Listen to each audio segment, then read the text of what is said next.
point, la une de l'actualité sur le chef de la diplomatie, Sameh Choukri, qui a reçu aujourd'hui son homologue saoudien, le prince Faisal Ben Farhan, actuellement en visite au Caire.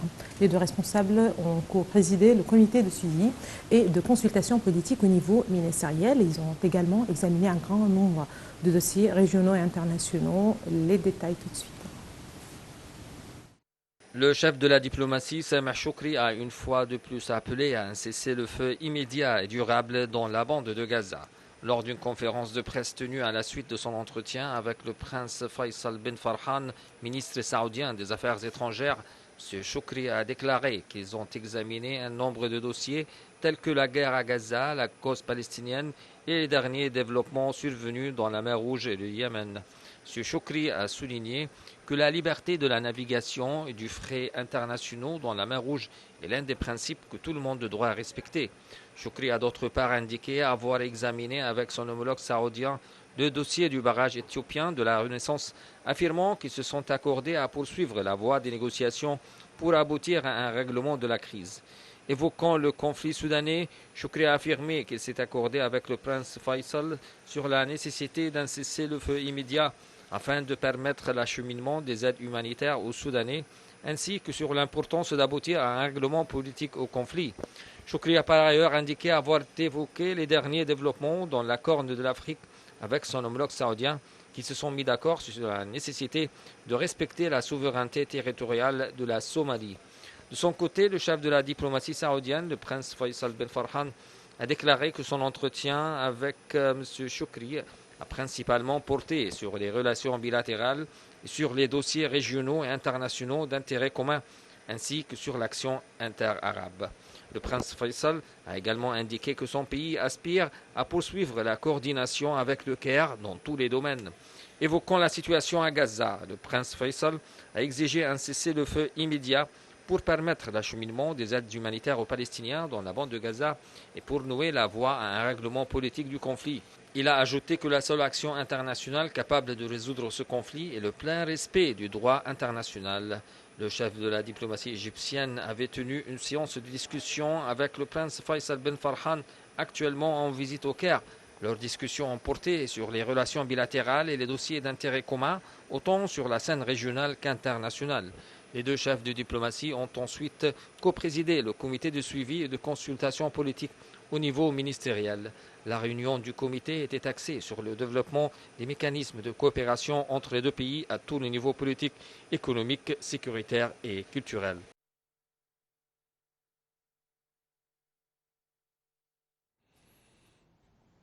Sur le plan local, le Premier ministre Dr Moustapha Madbouli a tenu une réunion avec le ministre du Tourisme et des Antiquités, M. Ahmed Aïssa, pour étudier un certain nombre de dossiers de travail du ministère lors de la prochaine période. Lors de la réunion, Dr Madbouli a déclaré que le secteur du tourisme et des antiquités jouissait d'une grande importance, surtout que l'Égypte est considérée comme un site touristique international.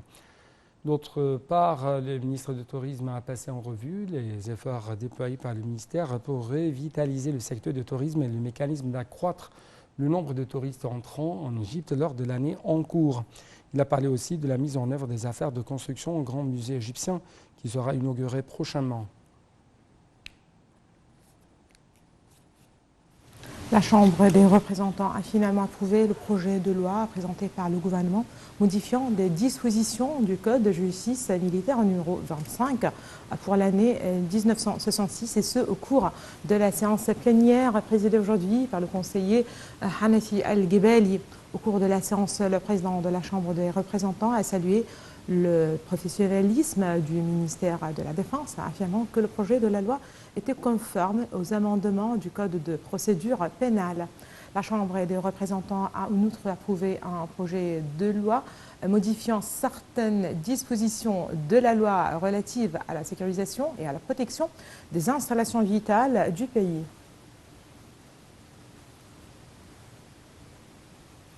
Et donc, quant aux indices de la Bourse du Caire, ils ont enregistré de hausses collectives lors de clôture des échanges de la semaine soutenus par des opérations d'achat de la part des institutions, des fonds d'investissement arabes et des investisseurs individuels égyptiens et arabes contre des opérations de vente de la part des institutions locales et étrangères et des investisseurs individuels étrangers. La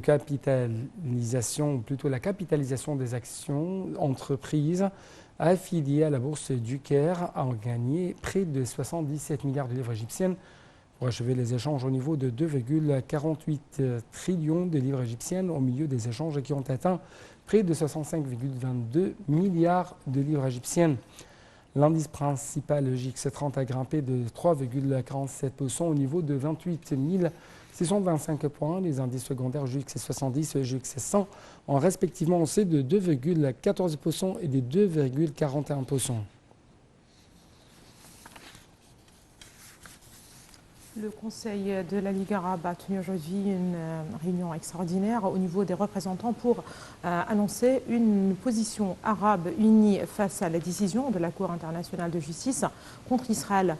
Lors de la réunion, l'ambassadeur Mohamed Al-Aqdouk, le délégué palestinien permanent auprès de la Ligue arabe, a déclaré que la décision de la Cour internationale de justice contre Israël était considérée comme un événement exceptionnel susceptible de récupérer la loi internationale et de sauver la justice internationale et ses activités. La réunion convoquée par la Palestine est centrée sur l'examen de la décision de la Cour internationale de justice qui appelait Israël à empêcher tout éventuel acte de génocide à Gaza, confirmant le respect du droit international et la nécessité pour Israël de se conformer impérativement à ses obligations en vertu de la Convention sur le génocide.